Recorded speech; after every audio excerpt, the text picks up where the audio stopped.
ఈరోజు వచ్చేసి మనం మా ఫ్రెండ్ యూత్ క్రిస్మస్ కి పిలిచాడనమాట. నేను రెడ్డి కలిసి వచ్చేసాం. నీట్ గా అక్కడికి వచ్చి మేము వచ్చిన పర్పస్ ఏంటంటే మా ఫ్రెండ్ గారు గిటార్ వాయిస్తున్నాడంటే చూడడానికి వచ్చాం అనమాట. వాడు వాయించడానికి చాలా బాగా వాయిస్తాడు.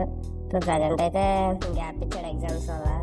ఇప్పుడైతే మళ్ళీ చాలా రోజులు చర్చికి వెళ్ళి వాయిస్తున్నాడు అనమాట. చాలా బాగా జరిగింది ఈరోజు. రెడ్డి గారు నేను ఈరోజు పాటల పుస్తకాలు చూసుకుంటూ కూర్చున్నా. మళ్ళీ ఈసారి బిర్యానీ అని చెప్పి తీసుకెళ్ళాడు అనమాట.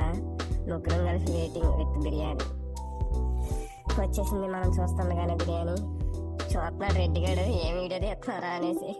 వీడియో ఫోన్ మాట్లాడుతున్నాడు. తినేసి నీట్ గా బయటకు వచ్చి మన వాళ్ళు పాట పాడారు. పాట పాడేసి నీట్ గా అలా రోడ్డు మీద చల్లగా నడుచుకుని వస్తున్నాం. బయట అయితే చాలా చల్లగా ఉంది గాయస్. ప్రజెంట్ అయితే ఇప్పుడు 12 అవుతుంది. నీట్ గా నేను రెడ్డిని దింపేసి నేను కూడా ఇంటికి వెళ్ళిపోతాను. మరి ఈ రోజు అయితే చాలా బాగా ఎంజాయ్ చేసాం. చాలా బాగుంది గాయస్ ఈ రోజు. నేను మరి ఇంటికి వెళ్ళిపోతున్నాను. మీరు లైక్ చేయండి, షేర్ చేయండి, సబ్స్క్రైబ్ చేయండి.